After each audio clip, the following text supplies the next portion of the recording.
ಸಮಸ್ತ ಕನ್ನಡಿಗರಿಗೆ ನಮಸ್ತೆ ಮಾಡ್ತಿರುವಂಥ ನಾನು ನಿಮ್ಮ ಕನ್ನಡಕವರ ಬಂದಿನೊಂದು ಹೊಸ ವಿಡಿಯೋ ಜೊತೆ ಒಂದು ಹೊಸ ಕನ್ಸ್ಟ್ರಕ್ಷನ್ ಇನ್ಫಾರ್ಮೇಷನ್ ಜೊತೆ. ಹೌದು ವೀಕ್ಷಕರೇ, ನಮ್ಮ ಬ್ರಿಕ್ ಆ್ಯಂಡ್ ಬ್ಲಾಕ್ ಕನ್ಸ್ಟ್ರಕ್ಷನನ್ನು ಸ್ಟಾರ್ಟ್ ಮಾಡಿದ್ದೀವಿ. ಕ್ವಾಲಿಟಿ ಕನ್ಸ್ಟ್ರಕ್ಷನ್ ಕೊಡ್ತಾ ಇದ್ದೀವಿ. ಟ್ರಾನ್ಸ್ಪರೆಂಟಾಗಿ ನಿಮಗೆ ಪ್ರೈಸಿಂಗ್ ಇರ್ಬೋದು, ಕ್ವಾಲಿಟಿ ಇರ್ಬೋದು, ಎಲ್ಲ ಇರುತ್ತೆ. ಸೊ ಕ್ವಾಲಿಟಿ ಕನ್ಸ್ಟ್ರಕ್ಷನ್ ಬೇಕು, ನನಸಿನ ಮನೆ ನನಸಾಗಿಸಬೇಕು ಅಂತಂದರೆ ಡೆಫಿನೆಟ್ಲಿ ಇಲ್ಲಿ ಬರಬೇಕು. ಪನ್ಸಂಕ್ರಿ 6 ಸ್ಟೇಜಲ್ಲಿ ನಮ್ಮ ಆಫೀಸ್ ಇದೆ. ಸೊ ಇಂದಿನ ವಿಡಿಯೋ ಬಂದುಬಿಟ್ಟು ಮಿಸ್ಟೇಕ್ಸ್ ಬೈ ಕನ್ಸ್ಟ್ರಕ್ಷನ್. ಏನೇನು ಮಾಡ್ತೀವಿ ನಾವು ಕನ್ಸ್ಟ್ರಕ್ಷನ್ ಮಾಡಬೇಕಾದ್ರೆ, ಮಿಸ್ಟೇಕ್ಸ್ಗಳನ್ನು ಮಾಡ್ತೀವಿ ಅನ್ನೋದನ್ನು ನಾನು ನಿಮ್ಗೆ ತಿಳಿಸ್ಕೊಡ್ತೀನಿ. ಇದು ಮಿಸ್ಟೇಕ್ಸ್ ಅಂತಲೂ ಆಗ್ಬೋದು, ಅಥವಾ ನಿಮಗೆ ಮನೆ ಕೊಡ್ತಾ ಇರೋರು ಕೊಡ್ತಾ ಇರ್ತಾರಲ್ಲ ಅವರು ಕೂಡ ಮಾಡುವಂಥ ಮಿಸ್ಟೇಕ್ಸ್ಗಳು. ಸೊ ಇದನ್ನು ನೀವು ಗಮನದಲ್ಲಿ ಇಟ್ಕೊಳ್ಳಿ. ಅಥವಾ ಮನೆ ಯಾರಿಗಾರು ಕಟ್ಟಕ್ಕೆ ಕೊಟ್ಟಿದ್ರೆ ನಮಗೆ ಕೊಡಿ, ಯಾರಿಗೆ ಕೊಡಿ, ಅವರು ಈ ರೀತಿ ಮಿಸ್ಟೇಕ್ಸ್ ಮಾಡಬಾರ್ದು. ಇದನ್ನು ಗಮನದಲ್ಲಿ ಇಟ್ಕೊಳ್ಳಿ. ಸೊ ನನಗೆ ಗೊತ್ತಿರುವಂಥ ತುಂಬ ಪಾಯಿಂಟ್ಸ್ಗಳನ್ನು ತಂದಿದ್ದೀನಿ. ಆ್ಯಂಡ್ ಪ್ರತಿ ವಿಡಿಯೋದಲ್ಲಿ ಹೇಳ್ತಾ ಇರ್ತೀನಿ ವೀಕ್ಷಕರೇ, ಇನ್ನೂ ಪಾಯಿಂಟ್ಸ್ಗಳಿದೆ, ದಯವಿಟ್ಟು ಕಮೆಂಟ್ ಸೆಕ್ಷನ್ ಹೋಗಿ ಕಮೆಂಟ್ ಮಾಡುವಂಥದ್ದು. ವಿಡಿಯೋ ಶೇರ್ ಮಾಡಿದ್ರೆ ಇನ್ನೂ ಪಾಯಿಂಟ್ಸ್ಗಳನ್ನು ತೊಗೊಂಬರ್ತೀನಿ. ವಿಡಿಯೋ ಸ್ಟಾರ್ಟ್ ಮಾಡಿಬಿಡೋಣ. ಮೊದಲದಾಗಿ ಮಾಡ್ತಾ ಇರುವಂಥದ್ದು, ಎಲಿವೇಷನಲ್ಲಿ ತುಂಬ ಜನ ಟೈಲ್ಸ್ಗಳನ್ನು ಯೂಸ್ ಮಾಡ್ತೀರಾ, ಕರೆಕ್ಟಾ? ಫೆಂಡರ್ ಮ್ಯಾಕ್ಸ್ ಯೂಸ್ ಮಾಡ್ತೀರಾ, ಕರೆಕ್ಟು. ಆದರೆ ಇಲ್ಲೇನು ಮಾಡ್ತೀರಾ ಅಂದರೆ, ಇಲ್ಲಿ ಗ್ರೌಟಿಂಗ್ ಮಾಡಬೇಕಾದ್ರೆ ಕಂಜೂಸ್ತನ ಮಾಡಿಬಿಡ್ತೀರಾ. ದಯವಿಟ್ಟು ಏನು ನಮ್ಮ ಎಪಾಕ್ಸಿ ರೆಸಿನ್ ಗ್ರೌಟಿಂಗ್ ಇರುತ್ತೆ, ಎಪಾಕ್ಸಿ ಗ್ರೌಟಿಂಗ್ ಅಂತ ಹೇಳ್ತಾರೆ, ಇದನ್ನು ಎಲಿವೇಷನಲ್ಲೂ ಕೂಡ ನೀವು ಯೂಸ್ ಮಾಡಬೇಕು ವೀಕ್ಷಕರೇ. ತುಂಬ ಜನ ಟೆರಸಲ್ಲಿ ಯೂಸ್ ಮಾಡ್ತೀರಾ, ಬಾತ್ರೂಮಲ್ಲಿ ಯೂಸ್ ಮಾಡ್ತೀರಾ, ಟೆರಸಲ್ಲಿ ಟೈಲ್ಸ್ ಹಾಕಿದಾಗ. ಆದರೆ ಎಲಿವೇಷನಲ್ಲಿ ಯೂಸ್ ಮಾಡಲ್ಲ, ವರ್ಟಿಕಲ್ ಆಗಿರುತ್ತೆ, ಇಲ್ಲಿ ನೀರು ಹೋಗುತ್ತೆ ಗುರು ಅನ್ನೋ ಯೋಚನೆ ನಿಮ್ದಿರುತ್ತೆ. ದಯವಿಟ್ಟು ಆ ರೀತಿ ಮಿಸ್ಟೇಕ್ಸ್ ಮಾಡೋಕ್ಕೆ ಹೋಗಬೇಡಿ. ಎಪಾಕ್ಸಿ ಗ್ರೌಟಿಂಗನ್ನು ನೀವು ದಯವಿಟ್ಟು ನಿಮ್ಮ ಎಲಿವೇಷನಲ್ಲೂ ಕೂಡ ಯೂಸ್ ಮಾಡಿ. ಇಲ್ಲ ಏನಾಗುತ್ತೆ ಅಂತ ನಾನು ಹೇಳ್ತೀನಿ ಕೇಳಿ. ನೀವೇನು ಟೈಲ್ಸ್ ಎಲ್ಲ ಹಾಕ್ತಿರಲ್ಲ, ಅಲ್ಲಿ ಮಧ್ಯದಲ್ಲಿ ಗ್ರೂ ಬಿಟ್ಟಿರ್ತೀರ. ಮಾಮೂಲಿ ಗ್ರೌಟಿಂಗ್ ಹಾಕಿದ್ರೆ, ವೈಟ್ ಸಿಮೆಂಟಲ್ಲಿ ಹಾಕಿದ್ರೆ ಕೆಲವೊಂದು ದಿನಗಳ ನಂತರ ಮಳೆ ಹೊಡೆಯುತ್ತಲ್ಲ, ಆವಾಗ ಅದು ಕಿತ್ಕೊಂಡು ಹೋಗುತ್ತೆ. ಆ್ಯಂಡ್ ಅದ್ರ ಒಳಗಡೆ ಇರುವಂಥದ್ದು ಆ ಗ್ರೌಟಿಂಗ್ಗೆ ನಿಮಗೆ ವೈಟ್ ಕಲರ್ ಆಗಿ ಅಥವಾ ಬೇರೆ ಬೇರೆ ಕಲರ್ಗಳಾಗಿ ನಿಮ್ಮ ಎಲಿವೇಷನಲ್ಲಿ ಉದ್ದುದ್ದ ನಿಂತ್ಕೊಂಡಿರುತ್ತೆ. ಹಿಂದ್ಗಡೆ ಇಮೇಜಸ್ ಹಾಕ್ತೀನಿ ನಾನು ಮೇಲೆ, ನಮ್ಮ ಸ್ಕ್ರೀನ್ ಮೇಲೆ ಇಮೇಜಸ್ ಬರ್ತಾ ಇರುತ್ತೆ. ಎಷ್ಟು ವರ್ಸ್ಟಾಗಿ ಕಾಣಿಸುತ್ತೆ ಗೊತ್ತಾ? ತುಂಬ ಮನೆಗಳಲ್ಲಿ ಇದು ಹಾಗೇ ಆಗುತ್ತೆ. ಈ ರೀತಿ ನಿಮ್ಮ ಮನೆಗಳಲ್ಲಿ 2 ವರ್ಷ ಮನೆ ಕಟ್ಟಿ 2 ವರ್ಷಕ್ಕೆ ಥರ ಆಗಬಾರ್ದು ಅಂದರೆ ಎಪಾಕ್ಸಿ ಗ್ರೌಟಿಂಗನ್ನು ಎಲಿವೇಷನಲ್ಲಿ ಮಾಡೋದನ್ನು ಮರಿಬೇಡಿ ವೀಕ್ಷಕರೇ. Point number 1. ತುಂಬ ಪಾಯಿಂಟ್ ಇದೆ ರೀ, 16 ಪಾಯಿಂಟ್ ಇದೆ. ಸೊ ನೆಕ್ಸ್ಟ್ ಬರ್ತಾ ಇರುವಂಥದ್ದು, MS ರಾಡನ್ನು ಜಾಸ್ತಿ ಯೂಸ್ ಮಾಡಬೇಕು ಫ್ಯಾಬ್ರಿಕೇಷನಲ್ಲಿ.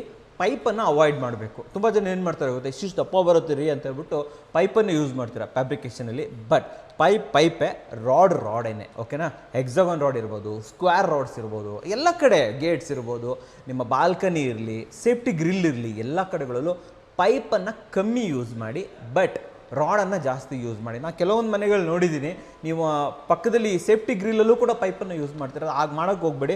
ಪೈಪೇನೆ ಇವತ್ತಲ್ಲ ನಾಳೆದು MS ಆಗಿರೋದ್ರಿಂದ ಅದರಲ್ಲಿ ರಸ್ಟ್ ಬರೋ ಚಾನ್ಸಸ್ ಇರುತ್ತೆ, ಹಾಳಾಗೋ ಚಾನ್ಸಸ್ ಇರುತ್ತೆ.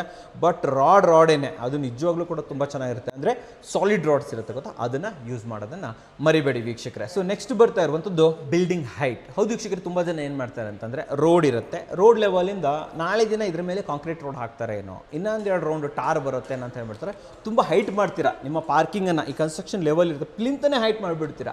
ಆದರೆ ಏನಾಗುತ್ತೆ ಗೊತ್ತಾ, ಇದರಿಂದ ನಿಮ್ಮ ಪಾರ್ಕಿಂಗ್ ಇನ್ನೂ ಹೈಟ್ ಆಗುತ್ತೆ. ನೀವೇನು ರ್ಯಾಂಪ್ ಕ್ರಿಯೇಟ್ ಮಾಡ್ತೀರಾ. ತುಂಬ ಜನರ ಮನೇಲಿ ಆಗಿರುತ್ತೆ, ಯಾರು ಮಾಡಿದ್ದೀರಾ, ರ್ಯಾಂಪ್ ಏನಿರುತ್ತೆ ವರ್ಟಿಕಲ್ ಬರುತ್ತೆ, ಸ್ವಲ್ಪ ಹಿಂಗೆ ಕ್ರಾಸ್ ಬರುತ್ತೆ. ಸೊ ಆ್ಯಂಗಲ್ಸ್ ಈ ರೀತಿ ಬರಲಿಕ್ಕಾಗುತ್ತೆ. ಇದರಿಂದ ಏನಾಗುತ್ತೆ ಅಂದರೆ ನಿಮ್ಮ ವೆಹಿಕಲ್ ಟಚ್ ಆಗುತ್ತೆ.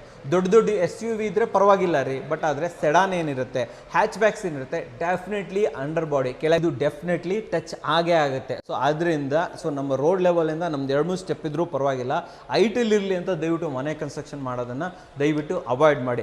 ಎಷ್ಟು ಬೇಕೋ ಅಷ್ಟು ಕಟ್ಸ್ಬೇಕಾದ್ರೆ ನೀವು ನೋಡಬೇಕು, ನಾಳೆ ದಿನ ನಮ್ಮ ಪ್ಲಿಂತ್ ಎಲ್ಲಿಗೆ ಬರುತ್ತೆ, ನಮ್ಮ ಪಾರ್ಕಿಂಗ್ ಎಲ್ಲಿಗೆ ಬರುತ್ತೆ, ಆ್ಯಂಡ್ ಸ್ಲೋಪ್ ಎಷ್ಟಕ್ಕೆ ಬರುತ್ತೆ, ಪ್ರಾಪರ್ ಸ್ಲೋಪ್ ಬರಬೇಕು, ಕಾರ್ ಅನ್ನೋದು ಕರೆಕ್ಟಾಗಿ ಅದರಲ್ಲಿ ಇಳಿಬೇಕು. ಅದನ್ನು ದಯವಿಟ್ಟು ಗಮನದಲ್ಲಿ ಇಟ್ಕೊಳ್ಳಿ. ಅನ್ನೆಸೆಸರಿ ಬಿಲ್ಡಿಂಗ್ ಹೈಟನ್ನು ಮಾಡೋದನ್ನು ದಯವಿಟ್ಟು ಅವಾಯ್ಡ್ ಮಾಡಿ ವೀಕ್ಷಕರೇ. ಸೊ ನೆಕ್ಸ್ಟ್ ಬರ್ತಾ ಇರುವಂಥದ್ದು ಪಾರ್ಕಿಂಗ್ ಟೈಲ್ಸ್ಗಳು. ತುಂಬ ಜನ ಏನು ಮಾಡ್ತಾ ಇದ್ದಾರೆ ಅಂತಂದರೆ, ಕೋಟಾದ ಪಾರ್ಕಿಂಗ್ ಟೈಲ್ಸನ್ನು ಹಾಕ್ತೀರಾ, ಕೋಟಾ ತಂದುಬಿಟ್ಟು ಹಾಕ್ಬಿಡ್ತೀರಾ. ಇಲ್ಲ 2x2 ಪಾರ್ಕಿಂಗ್ ಟೈಲ್ಸ್ ಹಾಕೋರಿದ್ದಾರೆ, 2x4 ಪಾರ್ಕಿಂಗ್ ಟೈಲ್ಸ್ ಹಾಕೋರಿದ್ದಾರೆ. ದಯವಿಟ್ಟು ಅವಾಯ್ಡ್ ಮಾಡಿ. ಯಾಕಂತಂದರೆ ಪಾರ್ಕಿಂಗಲ್ಲಿ SUV ತಂದು ನಿಲ್ಲಿಸ್ತಾ ಇದ್ದೀರಾ. ತುಂಬ ಜನ ದೊಡ್ಡ ಗಾಡಿಗಳು ತರ್ತೀರಾ, ದೊಡ್ಡ ಬುಲೆಟ್ ತೊಗೊಂಡ್ಬರ್ತೀರಾ, ಸೂಪರ್ ಬೈಕ್ಗಳನ್ನು ತೊಗೊಂಡ್ಬರ್ತೀರಾ, ಮಕ್ಕಳು ಆಟ ಆಡ್ತಿರ್ತಾರೆ, ಬ್ಯಾಟಿಂಗ್ ಮಾಡ್ತಿರ್ತಾರೆ, ಬಾಲಿಂಗ್ ಮಾಡ್ತಿರ್ತಾರೆ, ಹಾಗೆ ಜೊಪ್ತಾ ಇರ್ತಾರೆ.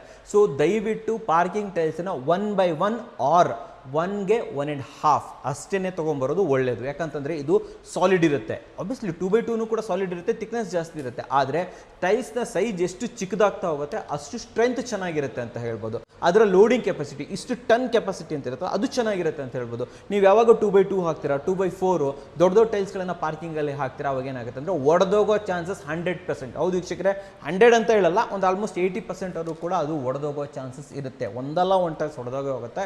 ಆಮೇಲೆ ಅದು ಮ್ಯಾಚಿಂಗ್ ಮ್ಯಾಚಿಂಗ್ ಟೈಲ್ಸ್ ನಿಮಗೆ ಸಿಗೋದಿಲ್ಲ, ತುಂಬ ತೊಂದರೆ ಆಗುತ್ತೆ ಅಂತಲೇ ಹೇಳ್ಬೋದು. ಕೋಟ ಹಾಕಿದ್ರೆ ಅಟ್ಲೀಸ್ಟ್ ಕೋಟ ಅನ್ನೋದು ಸಿಗುತ್ತೆ, ಆದರೂ ಕೂಡ ಕೋಟ ಸ್ವಲ್ಪ ಕಾಸ್ಟ್ಲಿ ಆಗುತ್ತೆ ಅಂತ ಹೇಳ್ಬೋದು. ಸೊ ಅದನ್ನು ಹಾಕೋ ಬದಲು ಡೆಫಿನೆಟ್ಲಿ ನೀವು 1ಗೆ 1 ಅಥವಾ 1ಗೆ 1.5 ಟೈಲ್ಸ್ ಹಾಕೋದು ತುಂಬ ಒಳ್ಳೆಯದು. ಅದು ಚೆನ್ನಾಗಿರುತ್ತೆ. ಎಸ್ಪೆಷಲಿ ಹಳೇದು ಬರ್ತಿದ್ದು ಗೊತ್ತಾ, ಬಟನ್ಸ್ ಟೆರಾಕೋಟ ಸೂಪರ್, ಅದು ಏನೂ ಆಗೋದೇ ಇಲ್ಲ ಅಂಥದ್ದನ್ನು ಡೆಫಿನೆಟ್ಲಿ ನೀವು ಇಲ್ಲಿ ಯೂಸ್ ಮಾಡ್ಬೋದು. ಆ್ಯಂಡ್ ಇನ್ನೊಂದು ಸಂಪ್ ಕ್ಯಾಪ್ ಅಂತ ಬಂದಾಗ FRP ಡೋರನ್ನೇ ನೀವು ಯೂಸ್ ಮಾಡಬೇಕು. ತುಂಬ ಜನ ಏನು ಮಾಡ್ತಾರೆ, ಜಿಂಕನ್ನು ಯೂಸ್ ಮಾಡ್ತಾ ಇರ್ತೀರಾ. ತುಂಬ ಜನ ಏನು ಮಾಡ್ತಾರೆ ಅಂದರೆ MSದೇ ಮಾಡಿಬಿಟ್ಟು ಪೇಂಟ್ ಹೊಡ್ಬಿಡೋಣ, ಅವಾಗ ಪೇಂಟ್ ಹೊಡ್ಕೊತಾ ಇರೋಣ, ಏನೂ ಆಗಲ್ಲ ಅಂತ ಹೇಳ್ತೀರಾ. ನೋ ಮಸ್ಟ್ ಆ್ಯಂಡ್ ಶುಡ್ ನೀವು FRP ಡೋರ್ಗಳನ್ನೇ ಇಲ್ಲಿ ಯೂಸ್ ಮಾಡಲೇಬೇಕು ಸಂಪ್ಗೆ. ಸೊ ಇದರಿಂದ ಏನಾಗುತ್ತೆ, FRP ಅನ್ನೋದು ಸ್ಟ್ರಾಂಗೂ ಇರುತ್ತೆ ಆ್ಯಂಡ್ ಅದು ಯಾವತ್ತಿದ್ರೂ ರಸ್ಟ್ ಬರೋದಾಗಿರಲಿ, ಪುಡಿ ಉದಿರೋದಾಗಲಿ ಏನೂ ಆಗಲ್ಲ. ಈವನ್ ನೀವು GL ಜಿಂಕ್ ಯಾವುದೇ ತೊಗೊಂಡ್ಬಂದರೂ ಕೂಡ ಮೆಟಲ್ನ ಒಂದು ಕವರ್ ಮಾಡ್ತೀರ ಅಂತಂದರೆ ಸಂಪಲ್ಲಿ ಡೆಫಿನೆಟ್ಲಿ ನಾಟ್ ರೆಕಮೆಂಡೆಡ್, ಚೆನ್ನಾಗಿರಲ್ಲ ವೀಕ್ಷಕರೇ. ದಯವಿಟ್ಟು ಇದನ್ನು ಮಾಡೋದನ್ನು ಮರಿಬೇಡಿ. ಸೊ ನೆಕ್ಸ್ಟ್ ಬರ್ತಾ ಇರೋಂಥದ್ದು ವಾಟರ್ ಲೆವೆಲ್ ಕಂಟ್ರೋಲರ್. ಓಕೆ, ಇದನ್ನು ಕೂಡ ಅಷ್ಟೇ ತುಂಬ ಜನ ಅವಾಯ್ಡ್ ಮಾಡಿಬಿಡ್ತಾರೆ. ವಾಟರ್ ಲೆವೆಲ್ ಕಂಟ್ರೋಲ್ ಹಾಕಲ್ಲ, ಸ್ವಿಚ್ ಇಟ್ಕೊಂಡ್ಬಿಡ್ತೀರಾ, ಯಾವಾಗ ನೀರು ಓವರ್ಫ್ಲೋ ಆಯಿತು ಅದನ್ನು ಆಫ್ ಮಾಡುವಂಥ. ನಿಮ್ಗೆ ಗೊತ್ತಾ, ಒಂದು ಸತಿ ಓವರ್ಫ್ಲೋ ಆದರೆ ಎಷ್ಟು ಲೀಟ್ರ್ಗಟ್ಟಲೆ ನೀರು ಹಾಳಾಗ್ತಾ ಇರುತ್ತೆ ಅಂತ ಹೇಳ್ಬಿಟ್ಟು. ಸೊ ದಯವಿಟ್ಟು ಇದನ್ನು ಅವಾಯ್ಡ್ ಮಾಡಿ. ಯಾಕಂತಂದರೆ ಯಾವತ್ತೂ ನೀವು ಒಂದು ಓವರ್ ಹೆಡ್ ಟ್ಯಾಂಕಿಂದ ನೀರು ಓವರ್ಫ್ಲೋ ಆಗ್ತಿದೆ ಅಂತಂದರೆ ಡೈರೆಕ್ಟ್ ಕೆಳಗಡೆ ಬಿಡಲ್ಲ, ಕೆಳಗಡೆ ಬಿದ್ದುಬಿಡೋದಿಲ್ಲ, ಡೈರೆಕ್ಟಾಗಿ ಕೆಳಗಡೆ ಬಿದ್ದು ಅಲ್ಲಿರುವಂಥ ಒಂದು ಕಟ್ಟೆ ಥರ ಏನು ಮಾಡಿರ್ತಾರೆ ಅದು ತುಂಬಿ ನೆಕ್ಸ್ಟ್ ಕೆಳಗಡೆ ಬೀಳುವಂಥದ್ದು. ಸೊ ಇಲ್ಲಿವರೆಗೆ ಏನಿಲ್ಲ ಅಂದರೂ ಕೂಡ ಮಿನಿಮಮ್ 500 ಲೀಟ್ರ್ವರೆಗೂ ಕೂಡ ನೀರು ವೇಸ್ಟ್ ಆಗೋ ಚಾನ್ಸಸ್ ಇರುತ್ತೆ ವೀಕ್ಷಕರೇ. ಸೊ ಇದು ಆವಾಗಾಗಿ ಥೌಸಂಡ್ಸ್ ಆಫ್ ಲೀಟ್ರನ್ನ ನೀವು ವೇಸ್ಟ್ ಮಾಡ್ತಾನೆ ಇರ್ತೀರ. ಅದಕ್ಕೆ ನಾನು ಯಾವಾಗಲೂ ಹೇಳ್ತಾ ಇರ್ತೀನಿ, ಒಂದು ವಾಟರ್ ಲೆವೆಲ್ ಕಂಟ್ರೋಲರ್ ಹಾಕ್ಸ್ಕೊಳ್ರಿ. ಏನಿಲ್ಲ ಅಂದರೂ 5-6 ಸಾವಿರ ರೂಪಾಯಿಗೆ ಸಿಕ್ಬಿಡುತ್ತೆ. ಆಬ್ವಿಯಸ್ಲಿ ತುಂಬಾ ಚೆನ್ನಾಗಿರುತ್ತೆ. ಇವಾಗಂತೂ ವೈರ್ಲೆಸ್ ಎಲ್ಲ ಬರ್ತಾ ಇದೆ, ಆಬ್ವಿಯಸ್ಲಿ ಅದನ್ನು ಕೂಡ ನೀವು ಇಲ್ಲಿ ಯೂಸ್ ಮಾಡ್ಬೋದು. ಇಲ್ಲಾಂದರೆ ಓವರ್ಫ್ಲೋ ಆಗೋ ಒಂದು ಇದು ಕೂಡ ಇರುತ್ತೆ, ಅಲಾರಮ್ ಕೂಡ ಸಿಗುತ್ತೆ ಇವಾಗ, ಅದನ್ನು ಕೂಡ ನೀವು ಇನ್ಸ್ಟಾಲೇಷನ್ ಮಾಡ್ಕೋಬೋದು. ಸೊ ನೆಕ್ಸ್ಟ್ ಬರ್ತಾ ಇರೋಂಥದ್ದು cover the electrical for near your house, safety reason. ಏನಪ್ಪ ಇದು ಎಲೆಕ್ಟ್ರಿಕಲ್ ಫೋರನ್ನು ಕವರ್ ಮಾಡ್ಕೊಳ್ಳೋದು ಅಂತಂದರೆ, ನಿಮ್ಮ ಮನೆ ಎದುರುಗಡೆ ಒಂದು ಎಲೆಕ್ಟ್ರಿಕಲ್ ಪೋಲ್ ಇದೆ ಅಂತಂದರೆ ನೋಡಿ, ತುಂಬ ಜನ ಅದನ್ನು ಹಾಗೆ ಸುಮ್ಮನೆ ಅನ್ಟಚ್ಡ್ ಬಿಟ್ಬಿಡ್ತಾರೆ. ಎಷ್ಟು ವೀಡಿಯೋಸಲ್ಲೆಲ್ಲ ನೀವು ನೋಡಿದ್ದೀರಾ, ನಿಮ್ಮ ಮಕ್ಕಳು ಅದನ್ನು ಮುಟ್ಟುವಂಥದ್ದು, ಎಲೆಕ್ಟ್ರಿಕ್ಯೂಟ್ ಆಗುವಂಥದ್ದು ತುಂಬ ಸಮಯದಲ್ಲಿ ಆಗುತ್ತೆ ವೀಕ್ಷಕರೇ. ಸೊ ಅದಕ್ಕೋಸ್ಕರ ತುಂಬ ಕಡೆಗಳಲ್ಲಿ ಅದಕ್ಕೆ ಫೈಬರಿಂದ ಅದನ್ನು ಕವರಿಂಗ್ ಮಾಡೋದು ತುಂಬ ಕಡೆಗಳಲ್ಲಿ ನಾನು ನೋಡಿದ್ದೀನಿ. ಸೊ ಆ ರೀತಿ ಕೂಡ ಮಾಡ್ಕೋಬೋದು. ಇಲ್ಲ ಆವಾಗ ಚೆಕ್ ಮಾಡ್ತಾ ಇರುವಂಥದ್ದು ತುಂಬ ಇಂಪಾರ್ಟೆಂಟು. ಮಕ್ಕಳ ಬಗ್ಗೆ ಗಮನ ಇರುವಂಥವ್ರು ಆದಷ್ಟು ಮನೆ ಎದುರುಗಡೆ ಎಲೆಕ್ಟ್ರಿಕಲ್ ಪೋಲ್ ಇದೆ ಅಂತಂದರೆ ಅದನ್ನು ಟಚ್ ಮಾಡದಿರೋ ಥರ ಮಕ್ಕಳಿಗೆ ಹೇಳುವಂಥದ್ದು. ಆ್ಯಂಡ್ ಅದಕ್ಕೇನಾದರೂ ನೀವು ದಪ್ಪ ಪೇಂಟು ಕೂಡ ಮಾಡಿಕೊಡ್ತಾರೆ, ಇಲ್ಲಿ ರಫ್ ಪೇಂಟಿಂಗ್ ಬರುತ್ತೆ, ಆ ಪೇಂಟ್ ಮಾಡುವಂಥದ್ದು. ಆ ರೀತಿ ಪ್ರಿಕಾಷನ್ಸನ್ನು ತೊಗೊಬೇಕು. ಯಾವುದೇ ಕಾರಣಕ್ಕೂ ಕೂಡ ಓಪನ್ ವೈರ್ಸ್ಗಳು ಇರದಿರೋ ಥರ ನೋಡ್ಕೊಳ್ಳುವಂಥದ್ದು. ತುಂಬ ಜನ ಏನು ಮಾಡ್ತಾರೆ ಅಂದರೆ ಸ್ವಿಚಸ್ ಇರುತ್ತೆ ಗೊತ್ತಾ, ಸ್ವಿಚಸ್ ಹಾಕಲ್ಲ, 2 ಕೇಬಲ್ ಬಿಟ್ಬಿಡ್ತಾರೆ, ಹಿಂಗೆ ಕನೆಕ್ಟ್ ಮಾಡಿಬಿಟ್ರೆ ಸಾಕು ಅಂತ ಹೇಳ್ಬಿಟ್ಟು ಅವೆಲ್ಲ ಬಿಡುವಂಥದ್ದೆಲ್ಲ ಮಾಡ್ತೀರಾ. ಮಕ್ಕಳು ಹೋಗ್ಬಿಟ್ರೆ ಏನಾಗಬೇಕು ಹೇಳಿ, ತುಂಬ ಕಡೆಗಳಲ್ಲಿ ಈ ರೀತಿ ಇನ್ಸಿಡೆಂಟ್ ಆಗಿದೆ. ಸೊ ಆದ್ದರಿಂದ ಎಲೆಕ್ಟ್ರಿಕಲ್ ಪೋಲ್ಗಳು ಏನಿರುತ್ತೆ ಮನೆಯ ಅಕ್ಕಪಕ್ಕದಲ್ಲಿ ಅದನ್ನು ಕವರ್ ಮಾಡ್ಕೊಳ್ಳೋದನ್ನು ಮರಿಬೇಡಿ. ಕನ್ಸ್ಟ್ರಕ್ಷನ್ ಅಂತ ಬಂದಾಗ ಇದ್ರ ಜೊತೆಯಲ್ಲಿ ನಾವು ಮಿಸ್ಟೇಕ್ಸನ್ನು ಹೇಳಬೇಕಾಗುತ್ತೆ, ಸ್ವಲ್ಪ ರಿಸ್ಕ್ಗಳಿರುತ್ತೆ, ಅದನ್ನು ಕೂಡ ನೋಡ್ಕೊಬೇಕಾಗುತ್ತೆ ವೀಕ್ಷಕರೇ. ಸೊ ನೆಕ್ಸ್ಟ್ ಬರ್ತಾ ಇರೋಂಥದ್ದು ಫ್ರಂಟ್ ಕ್ಲಾಡಿಂಗ್ ಟೈಲ್ಸ್. ನಾನು ಈಗ ಇಮೇಜಸ್ ತೋರಿಸ್ತಾ ಇರ್ತೀನಿ. ಇದನ್ನು ಟೊರೊಂಟಿನೋ ಟೈಲ್ಸೋ ಏನೋ ಕರೀತಾರೆ. ಆಲ್ಮೋಸ್ಟ್ 80% ಆಫ್ ದ ಮನೆಗಳಲ್ಲಿ ಇದೇ ಕ್ಲಾಡಿಂಗ್ ಯೂಸ್ ಮಾಡ್ತಾ ಇರ್ತಾರೆ, ಎಲ್ಲರೂ ಇದನ್ನು ಯೂಸ್ ಮಾಡ್ತಾ ಇದ್ದಾರೆ. ಸೊ ಇದು ಏನಾಗುತ್ತೆ ಅಂದರೆ ಒಂಥರ ಸಾಂಕ್ರಾಮಿಕ ಟೈಲ್ಸ್ ಅಂತ ಕರಿಬೋದು ಇದನ್ನು. ಸೊ ದಯವಿಟ್ಟು ಇದನ್ನು ಅವಾಯ್ಡ್ ಮಾಡಿ. ನಾನು ಆ್ಯಕ್ಚುಲಿ ಒಂದು ಜೊತೆ ವಿಡಿಯೋ ಮಾಡಿ, ಪ್ರಿನ್ಸ್ ಟೈಲ್ಸ್ ಅಂತ ವಿಡಿಯೋ ಮಾಡಿದ್ದೀನಿ. ಅವ್ರ ಜೊತೆ ಹೋದಾಗ ನೋಡಿದ್ದೆ ಎಷ್ಟು ಡಿಫ್ರೆಂಟ್ ಆಗಿರುವಂಥ ಟೈಲ್ಸ್ಗಳನ್ನು ಕ್ಲಾಡಿಂಗಲ್ಲಿ ತೊಗೊಂಬಂದಿದ್ದಾರೆ. ಎಂಬೋಸ್ಡ್ ಟೈಲ್ಸ್ ಇರ್ಬೋದು, ಡಿಸೈನರ್ ಟೈಲ್ಸು, ಬೇರೆ ರೀತಿ ಟೈಲ್ಸ್ಗಳನ್ನೆಲ್ಲ ಇವಾಗ ಇಂಟ್ರೊಡ್ಯೂಸ್ ಮಾಡ್ತಾ ಇದ್ದಾರೆ ಕ್ಲಾಡಿಂಗಿಗೋಸ್ಕರ. ಯಾರೇ ನೋಡಿ ಎಲ್ಲರೂ ಕೂಡ ಈ ನಮ್ಮ ಮಾರ್ಬಲ್ ರಿಸೆಂಬಲ್ ಮಾಡುತ್ತೆ ಅಂತ ಹೇಳ್ಬಿಟ್ಟು ಟೊರೊಂಟಿನೋ ಟೈಲ್ಸು ಅಂತ ಏನೋ ಕರೀತಾರೆ. ಅದನ್ನು ಆ್ಯಕ್ಚುಲಿ ನಾನು ಸ್ಕ್ರೀನ್ ಮೇಲೆ ಹಾಕಿರ್ತೀನಿ. ಸೊ ಅದನ್ನು ತುಂಬ ಜನ ಯೂಸ್ ಮಾಡ್ತಾಯಿದ್ದಾರೆ. ದಯವಿಟ್ಟು ಅದನ್ನು ಅವಾಯ್ಡ್ ಮಾಡಿ. ತುಂಬ ಎಲ್ಲ ಮನೆಗಳಲ್ಲೂ ಸೇಮ್ ಟು ಸೇಮ್ ರಿಪೀಟ್ ಆಗಿಬಿಡುತ್ತೆ. ಸೊ ಇದು ಮಿಸ್ಟೇಕ್ಸ್ ಅನ್ನೋಕ್ಕಿಂತ ಇದು ಒಂಥರ ಕಾಮನ್, ಎಲ್ಲ ಕಡೆ ಕಾಮನ್ ಥರ ಆಗ್ತಾಯಿದೆ. ಸೊ ಇದನ್ನು ಅವಾಯ್ಡ್ ಮಾಡೋದು ತುಂಬ ಒಳ್ಳೆಯದು ವೀಕ್ಷಕರೇ. ಸೊ ನೆಕ್ಸ್ಟ್ ಬರ್ತಾ ಇರೋದು ಯುಟಿಲಿಟಿ ಏರಿಯಾ. ಹೌದು, ಯುಟಿಲಿಟಿ ಏರಿಯಾ ಮಾಡ್ತೀರಾ, ಅಲ್ಲಿ ಸೇಫ್ಟಿ ಗ್ರಿಲ್ಲನ್ನಂತೂ ಹಾಕ್ಸ್ಬಿಡ್ತೀರಾ. ಆದರೆ ತುಂಬ ಜನ ಏನು ಮಾಡ್ತಾರೆ ಅಂದರೆ ಅದನ್ನು ಕವರ್ ಮಾಡೋಕ್ಕೊಳ್ಳೋದಿಲ್ಲ.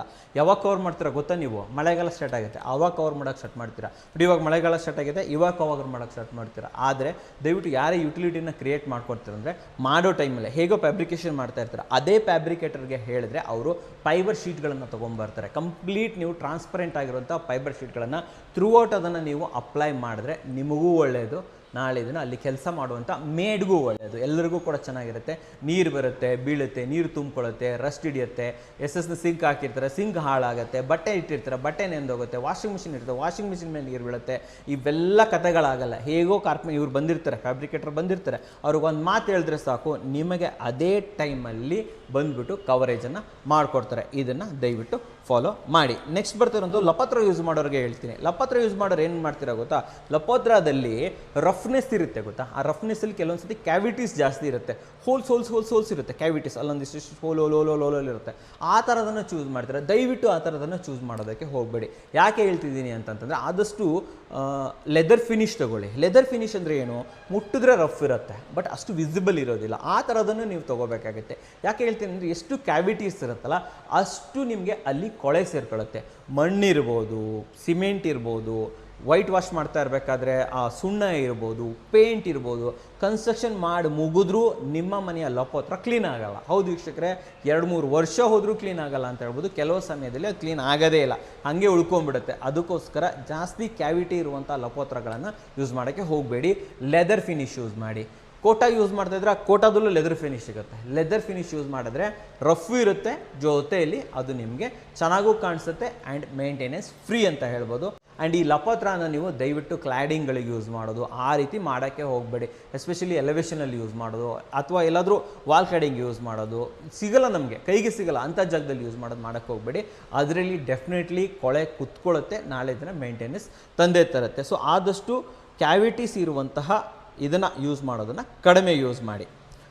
ಸೊ ನೆಕ್ಸ್ಟ್ ಬರ್ತಾ ಇರುವಂಥದ್ದು ಸ್ಮಾರ್ಟ್ ಮಾರ್ಬಲ್ ಬಗ್ಗೆ. 4x6 ಅಂತೂ ಇವಾಗ ತುಂಬಾ ಫೇಮಸ್ ಆಗ್ತಾ ಇದೆ. ನನಗೆ ಎಷ್ಟೋ ವಿಡಿಯೋ ಮಾಡಿ ರೇಟ್ ಕೂಡ ಕಮ್ಮಿ ಆಗಿಬಿಟ್ಟಿದೆ. 80 ರೂಪಾಯಿ, 90 ರೂಪಾಯಿ, 100 ರೂಪಾಯಿ, 110 ರೂಪಾಯಿ ಪರ್ ಸ್ಕ್ವೇರ್ ಫೀಟ್ಗೆ ಇವಾಗ ನಿಮಗೆ ಸ್ಮಾರ್ಟ್ ಮಾರ್ಬಲ್ ಸಿಗ್ತಾ ಇದೆ. ಆದರೆ 80-90 ರುಪೀಸ್ಗೆ ಏನು ಸ್ಮಾರ್ಟ್ ಮಾರ್ಬಲ್ ಸಿಗುತ್ತಲ್ಲ ಅದು ಥಿಕ್ನೆಸ್ ಕಮ್ಮಿ ಇರುತ್ತೆ. 9 mm 10 mm ಇರುತ್ತೆ. ಆದರೆ ಏನು 110, 120 ಎಬೋ ಏನು ರೇಟ್ ಇರುತ್ತೆ ಅವೆಲ್ಲ 15 mm ಇರುತ್ತೆ. ದಯವಿಟ್ಟು ಯಾವುದೇ ಕಾರಣಕ್ಕೂ ಕೂಡ 9 mm 10 mm ಸ್ಮಾರ್ಟ್ ಮಾರ್ಬಲ್ಗಳನ್ನು ಯೂಸ್ ಮಾಡಬಾರ್ದು.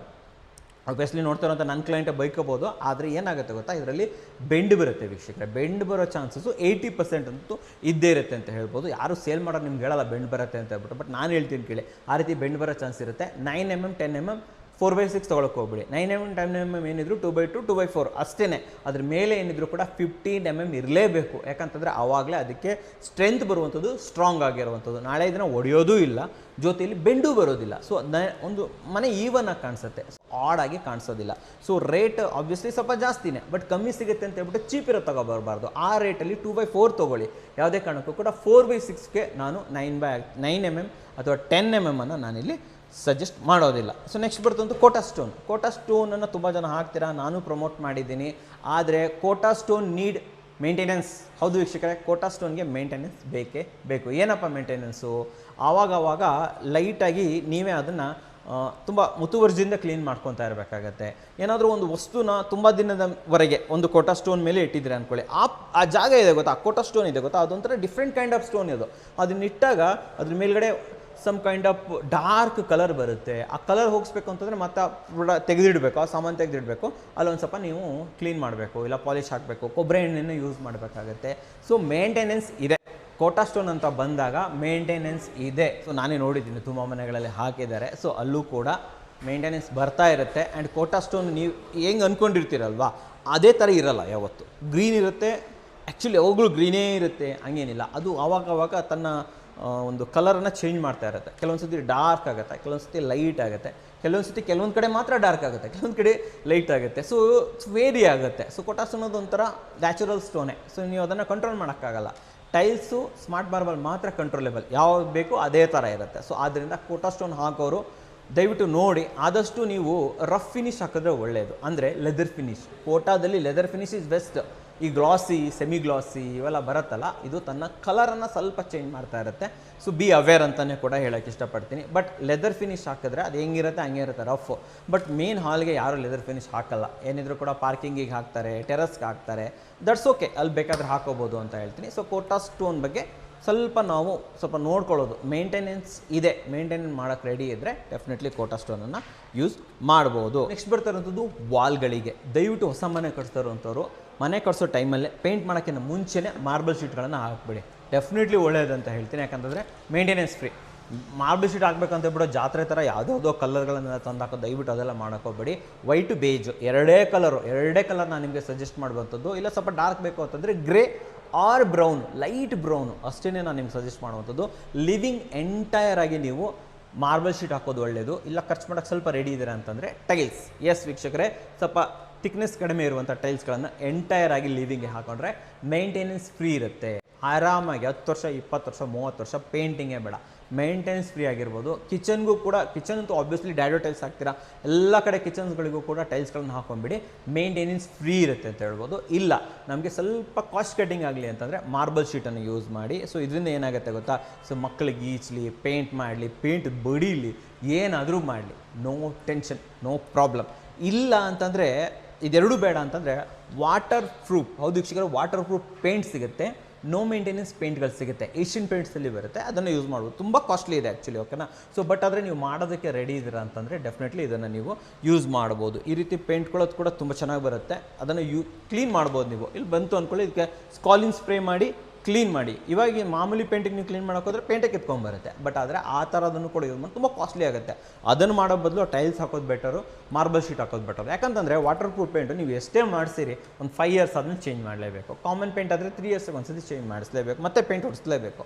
ಹೊಡೆಸ್ದಾಗ ಗಲೀಜು, ರೀಲೊಕೇಟ್ ಮಾಡಬೇಕಾಗತ್ತೆ, ನಿಮಗೆ ತೊಂದರೆ ಆಗುತ್ತೆ. ಸೊ ಇವೆಲ್ಲ ಮಾಡೋಕ್ಕಿಂತ one time solution best. Marble sheets ಅಥವಾ ಟೈಲ್ಸ್ ಹಾಕ್ಸ್ಕೊಂಡ್ಬಿಡೋದು ದಟ್ಸ್ ಬೆಟರ್. ಜಾಸ್ತಿ ಕಡೆಗಳು ಇಡೀ ಮನೆಗೆ ಟೈಲ್ಸ್ ಹಾಕಿ ಅಂತ ನಾನು ಹೇಳ್ತಾ ಇಲ್ಲ, ಲಿವಿಂಗಿಗೆ, ಕಿಚನ್ಗೆ, ವಾಶ್ರೂಮ್ಗೆ, ಯುಟಿಲಿಟಿಗೆ, ಇವೆಲ್ಲವೂ ಕಡೆ ಕೂಡ ಎಂಟೈರ್ ಆಗಿ ಟೈಲ್ಸ್ ಹಾಕ್ಕೊಳ್ಳುವಂಥದ್ದು ತುಂಬ ಒಳ್ಳೆಯದು ವೀಕ್ಷಕರೇ. ಸೊ ನೆಕ್ಸ್ಟ್ ಬರ್ತಾ ಇರುವಂಥದ್ದು ಡಿಸೈನರ್ ಸ್ವಿಚಸ್ಗಳು. ನಾನೇ ತೋರಿಸ್ತೀನಿ ಡಿಸೈನರ್ ಸ್ವಿಚಸ್. ಆ ಡಿಸೈನರ್ ಸ್ವಿಚ್ ಆದರೆ anything end of the day designer ಸ್ವಿಚಸ್ಗಳಿದೆ ಸ್ವಲ್ಪ ಹೆಡ್ಡೇಕೇನೆ, 100% ಹೇಳ್ತೀನಿ.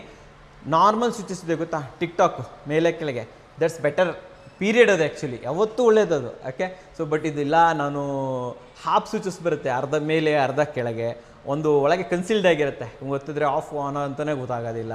ಸೊ ಈ ಥರ ಬೇರೆ ಬೇರೆ ಸ್ವಿಚಸ್ಗಳಿರುತ್ತವಲ್ಲ, ಸೊ ಇವೆಲ್ಲವೂ ಕೂಡ ಎಂಡ್ ಆಫ್ ದ ಡೇ ಹೆಡ್ಡೇಕೇನೆ. ಸೊ ಯೂಸ್ ಮಾಡೋದು ಕಷ್ಟ, ಫ್ಯಾಮಿಲಿಲಿ ಸ್ವಲ್ಪ ಓಲ್ಡ್ ಏಜರ್ ಇದ್ದಾರೆ ಅವ್ರಿಗೆ ಯೂಸ್ ಮಾಡೋದು ಕಷ್ಟ, ಗೆಸ್ಟ್ ಬರ್ತಾರೆ ಅವ್ರಿಗೆ ಯೂಸ್ ಮಾಡೋದಕ್ಕೆ ಕಷ್ಟ, ಒಂದೊಂದ್ಸತಿ ನಿಮಗೆ ಯೂಸ್ ಮಾಡೋದಕ್ಕೆ ಕಷ್ಟ. ಅದು ಆನ್ ಆಗಿದೆಯೋ ಆಫ್ ಆಗಿದೆಯೋ ಅವುಗಳೆಲ್ಲ ಕೂಡ ರಗಳೇನೆ ಅಂತ ಹೇಳ್ಬೋದು. ಅದು ಹೋಗೋ ಬದಲು ನೀವು ಡಿಜಿಟಲ್ ಹೊರಟೋಗ್ಬಿಡ್ಬೋದು ಅಲ್ವಾ. ಹೌದು ವೀಕ್ಷಕರೇ, ಇವಾಗೆಲ್ಲ ಟಚ್ ಬರ್ತಾ ಇದೆ, ಟಚ್ಗೆ ಹೊರಟೋಗ್ಬಿಡ್ಬೋದು ಡೈರೆಕ್ಟ್, ಅದೇ ರೇಟಿಗೆ ಟಚ್ ಸಿಗ್ತಾ ಇದೆ ಇವಾಗ, ಅದಕ್ಕೆ ಹೋಗ್ಬಿಡ್ದು. ಇಲ್ಲ ಅಂತಂದರೆ ಕಲರ್ಡ್ ಬ್ಲ್ಯಾಕ್ ಆರ್ ಬ್ರೌನ್ ಎರಡರಲ್ಲಿ ಇರುವಂಥ ಕಲರ್ಗಳನ್ನು ಚೂಸ್ ಮಾಡಿ ಆ ರೀತಿ ಸ್ವಿಚ್ಗಳನ್ನು ಯೂಸ್ ಮಾಡೋದು ಒಳ್ಳೆಯದು. ವೈಟ್ ಮಾಡ್ತೀರಾ ಅಂತಂದರೆ that's also maintenance. Definitely white switches, especially ಲಿವಿಂಗ್ಸಲ್ಲಿ ವೈಟ್ ಸ್ವಿಚಸ್ ಹಾಕಿದ್ರೆ ಅದು ಕೂಡ ಮೇಂಟೆನೆನ್ಸ್ ತಂದೇ ತರುತ್ತೆ. ಬಟ್ ಅದ್ರ ಬದಲು ನೀವೇನಾದರೂ ಕೂಡ brown or black normal tic tac switches ಬರುತ್ತೆ ಗೊತ್ತಾ, ಅದನ್ನು ಯೂಸ್ ಮಾಡೋದು 100% ಒಳ್ಳೆಯದು ವೀಕ್ಷಕರೇ. ಈ ಡಿಸೈನರ್ ಸ್ವಿಚಸ್ಸು ಓಕೆ, ಬಟ್ ಆದರೆ ಅದೇನಾಗುತ್ತೆ ಅಂದರೆ ಅದಕ್ಕೂ ಕೂಡ ಅಷ್ಟೇ ಸ್ವಲ್ಪ ಕಷ್ಟ. ನಾಳೆ ಬರ್ತಾ ಬರ್ತಾ ನಿಮಗೆ ಅದು like that's not that easy.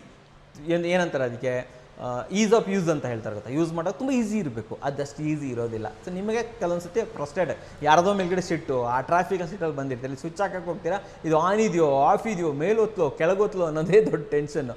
ಜೀವನದಲ್ಲೇ ಸಾವಿರ ಟೆನ್ಷನ್, ಅದ್ರ ಜೊತೆಲಿ ಸ್ವಿಚ್ಚಲ್ಲೂ ಟೆನ್ಷನ್ ಬೇಕಾ ನಿಮಗೆ? ಬೇಡ ಅಂತಂದರೆ ಸಿಂಪಲ್ ಆಗಿರೋ ಸ್ವಿಚ್ಚು ಬ್ಲ್ಯಾಕ್ ಅಥವಾ ಬ್ರೌನನ್ನು ತೊಗೊಳ್ಳಿ, ಓಕೆನಾ. ಸೊ ವೈಟ್ ತೊಗೊಂಡ್ರೆ ಮನೆಯವ್ರಿಗೆ ಕಷ್ಟ ಕೊಡಬೇಕಾಗುತ್ತೆ. ಎಲ್ಲ ಮನೆ ಕ್ಲೀನ್ ಮಾಡೋದ್ರ ಜೊತೆ ಸ್ವಿಚ್ ಬೋರ್ಡು ಕ್ಲೀನ್ ಮಾಡಬೇಕು, ಅದಕ್ಕೂ ಕೂಡ ಕಾಲಿ ನೋಡಿದ್ಬಿಟ್ಟು ಕ್ಲೀನ್ ಮಾಡೋಕ್ಕೆ ಹೋಗ್ತಾರೆ, ಆವಾಗ ಶಾಕ್ ಹೊಡೆಯೋ ಚಾನ್ಸಸ್ ಇರುತ್ತೆ. ಸೊ ಇದರಿಂದ ದಯವಿಟ್ಟು ಇದನ್ನು ಕಲರ್ಡ್ ತೊಗೊಳ್ಳಿ, ಡಿಸೈನರ್ ಸ್ವಿಚಸ್ ಬೇಡ. ಸೊ ನೆಕ್ಸ್ಟ್ ಟೆರಸಲ್ಲಿ ಎಲೆಕ್ಟ್ರಿಕಲ್ ಔಟ್ಲೆಟ್ ಇರುತ್ತೆ. ತುಂಬ ಜನರಿಗೆ ಗೊತ್ತಿರುತ್ತೆ, ತುಂಬ ಜನರಿಗೆ ಗೊತ್ತಿರೋಲ್ಲ ಆ್ಯಕ್ಚುಲಿ. ಎಲ್ಲ ಇದು ಹೋಗಿ ಟೆರಸಲ್ಲೂ ಕೂಡ ಓಪನಿಂಗ್ಸ್ ಇರುತ್ತೆ ಅದಕ್ಕೊಂದು, ಓಕೆನಾ. ದಯವಿಟ್ಟು ಆ ಓಪನಿಂಗ್ಸನ್ನು ಆ ಎಲೆಕ್ಟ್ರಿಕ್ ನೀವು ವರ್ಕ್ ಮಾಡಿಸ್ಬೇಕಾದ್ರೆ ಕ್ಲೋಸ್ ಮಾಡಿಸ್ಬಿಡ್ಬೇಕು. ಇಲ್ಲಾಂದರೆ ಮಳೆ ಬಂದಾಗ ನೀರು ಅದರಲ್ಲಿ ಹೋಗಿ ಅಲ್ಲಿಂದ ಸೀದಾ ಸ್ವಿಚ್ ಬೋರ್ಡ್ ಒಳಗಡೆಯಿಂದ ಕೆಳಗಡೆ ಬರುತ್ತೆ, ಮನೆ ಒಳಗಡೆ ಬರುತ್ತೆ. ಇದರಿಂದ ಏನಾಗುತ್ತೆ ಅಂದರೆ ಶಾರ್ಟ್ ಸರ್ಕ್ಯೂಟ್ ಆಗೋ ಚಾನ್ಸಸ್ ತುಂಬಾ ಇರುತ್ತೆ ಅಂತ ಹೇಳ್ಬೋದು. ಎಸ್ಪೆಷಲಿ ನಮ್ಮ ಬ್ರಾಡ್ಬ್ಯಾಂಡ್ ಕೇಬಲ್ಲು ಜೊತೆಯಲ್ಲಿ ಯಾರ್ಯಾರು DTH ಹಾಕ್ಸಿದ್ದೀರಾ, DTH ಇಂದ ಕೇಬಲ್ ಬರುತ್ತೆ ಗೊತ್ತಾ, ಅವೆಲ್ಲ ಕೇಬಲ್ಗಳು ಕೂಡ ಟೆರಸಿಂದ ಒಳಗಡೆ ಬಂದಿರುತ್ತೆ ಆ್ಯಂಡ್ ಅಲ್ಲಿಂದ ನೀರು ಬರುತ್ತೆ.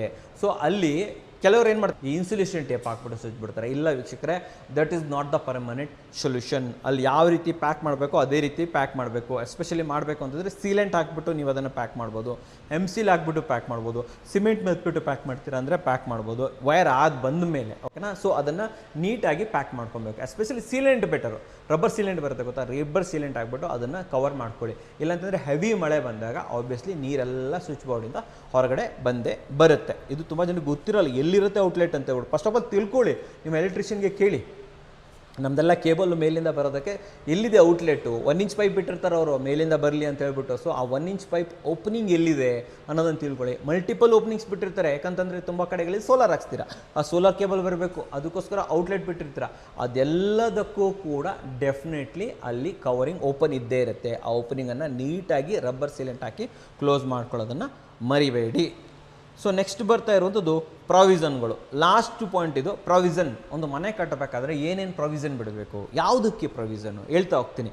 ಇವೆಲ್ಲ ಪ್ರಾವಿಷನ್ಸ್ ಇದೆ, ಯಾರು ಮಾಡೋದೇ ಇಲ್ಲ ಇದರಲ್ಲಿ. ಅರ್ಧ ಮಾಡ್ತೀರಾ, ಅರ್ಧ ಆಮೇಲೆ ಮಾಡ್ತೀರಾ. ಅವಾಗೇನಾಗುತ್ತೆ ಗೊತ್ತಾ, ಎಲ್ಲ ಕಡೆ ಪೈಪ್ ಇರುತ್ತೆ, ನೀಟಾಗಿ ಮನೆ ಮಾಡಿರ್ತೀರಾ, ಆಮೇಲೆ ಎಲ್ಲ ಪೈಪು, ಇದ್ರ ಮೇಲೆಲ್ಲ ಪೈಪ್ ಲೈನ್, ಕೇಸಿಂಗು, ಎಲ್ಲ ಕಡೆ ಕೇಸಿಂಗು ಚಂದ ಮನೆ ಕಟ್ಬಿಟ್ಟು ಆಮೇಲೆ ಕೇಸಿಂಗ್ ಬಂದರೆ ಎಷ್ಟು ಚೆನ್ನಾಗಿರುತ್ತೆ, ನೀವೇ ಯೋಚನೆ ಮಾಡಿ. ಸೊ ಏನೇನು ಪ್ರಾವಿಷನ್ ಬಿಡಬೇಕಾಗತ್ತೆ ಇವತ್ತು ಹೇಳ್ಬಿಡ್ತೀನಿ, ದಯವಿಟ್ಟು ಇದನ್ನು ನೋಟ್ ಮಾಡಿ ಇಟ್ಕೊಳ್ಳಿ.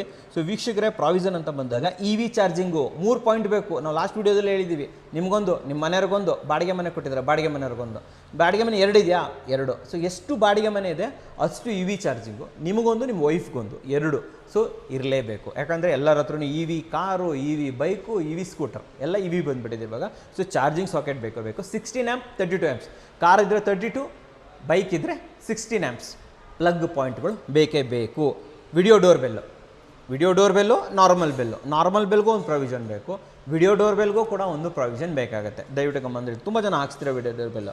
Next solar line, solar power line ಹೇಳ್ತಾ ಇದ್ದೀನಿ ನಾನು, ತುಂಬ ಜನರಿಗೂ ಕೂಡ ಗೊತ್ತಿಲ್ಲ. ಸೋಲಾರ್ ಪವರ್ ಲೈನ್ ಬೇರೆ, ಸೋಲಾರ್ ವಾಟರ್ ಲೈನ್ ಬೇರೆ. ಸೋಲಾರ್ ವಾಟರ್ ಲೈನ್ಗೆ ನೀವು ಪ್ಲಂಬಿಂಗ್ ಪ್ರಾವಿಷನ್ ಬಿಡಬೇಕಾಗತ್ತೆ, ಸೋಲಾರ್ ಪವರ್ಗೆ ನಿಮಗೆ ಪವರ್ ಪ್ರಾವಿಷನ್ ಬಿಡಬೇಕಾಗತ್ತೆ ಟೆರಸ್ಸಿಂದ. ಸೊ ಇದನ್ನು ಕೂಡ ಬಿಟ್ಕೋಬೇಕು, ಇಲ್ಲಾಂದರೆ ಕಂಪ್ಲೀಟ್ ಕೇಸಿಂಗ್ ಬರುತ್ತೆ ಮನೆ ಒಳಗಡೆ ಎಲ್ಲ.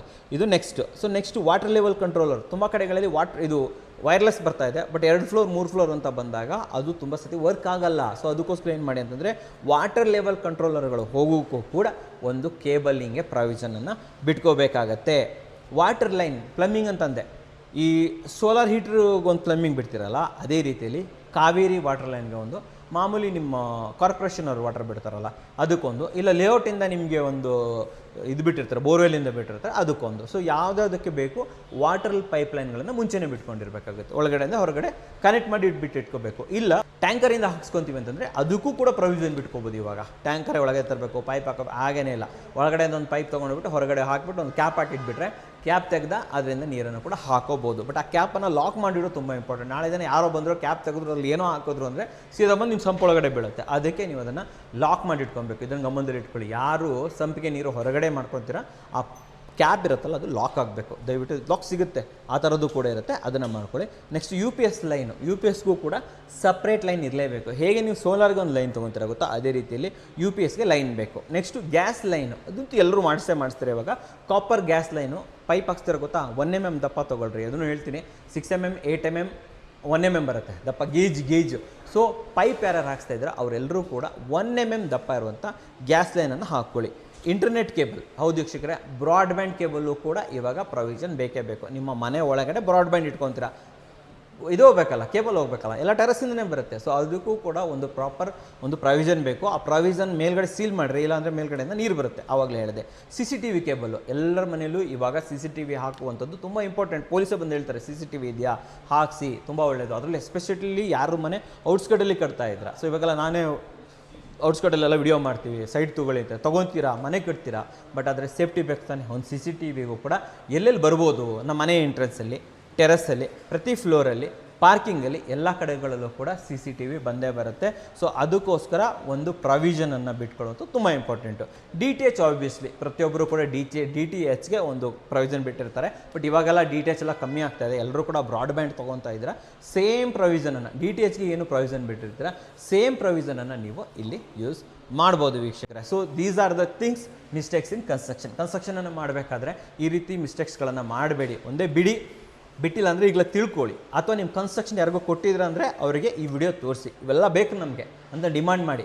ನಮ್ಮ ಕನ್ಸ್ಟ್ರಕ್ಷನ್ ಕೊಡ್ತೀರಾ, ನಾವು ಮಾಡಿಲ್ಲ, ಮಾಡಿಲ್ಲ ಅಂದರೆ ಕೇಳಿ, ಓಕೆನಾ. ಅಥವಾ ನೀವು ಕನ್ಸ್ಟ್ರಕ್ಷನ್ ಮಾಡ್ಕೊತಾ ಇದ್ದೀರಾ, ಇವೆಲ್ಲವನ್ನು ತಲೆಯಲ್ಲಿ ಇಟ್ಕೊಳ್ಳಿ. ಇವೆಲ್ಲ ತಿಳ್ಕೊಂಡು ಮಾಡಿದ್ರೆ ಏನಾಗತ್ತೆ ಅಂದರೆ ನಾಳೆ ದಿನ ಟೆನ್ಷನ್ ಬರೋಲ್ಲ, ಆಮೇಲೆ ಮಾಡಿಸೋ ಅಗತ್ಯ ಇರಲ್ಲ, ಮನೆಯ ಲುಕ್ ಹಾಳಾಗೋದಿಲ್ಲ. ಮನೆ ಚೆನ್ನಾಗಿ ನೀಟಾಗಿ ಮಾಡಿರ್ತಾರೆ, ಎಲ್ಲ ಕಡೆ ಕೇಸಿಂಗು, ಎಲ್ಲ ಕಡೆ ಒಡಿ. ನಾಳೆ ದಿನ ಮೇಲ್ಗಡೆಯಿಂದ ಎಲ್ಲ ನೀರು ಒಳಗಡೆ, ಮನೆ ಒಳಗಡೆ, ಇವೆಲ್ಲ ಬೇಡ ಅಂತಂದರೆ ಇವೆಲ್ಲ ಪಾಯಿಂಟ್ಸನ್ನು ಯೂಸ್ ಮಾಡಿ ಹೆಡ್ಡೇಕ್ ದೂರ ಆಗುತ್ತೆ ಅಂತ ಹೇಳ್ಬೋದು. ಬಟ್ ನಿಮಗೆ ಹೆಡ್ಡೇಕೂ ಬೇಡ, ಅಫೋರ್ಡೆಬಲು ಆಗಿರಬೇಕು, ನಿಮ್ಮ ನನಸಿನ ಮನೆ ನನಸಾಗಿಸಬೇಕು ಅಂತಂದರೆ ಬನ್ನಿರಿ brick and block construction by ಕನ್ನಡಕೋರ ನಮ್ಮ ಹತ್ರ ಬರ್ಬೋದು.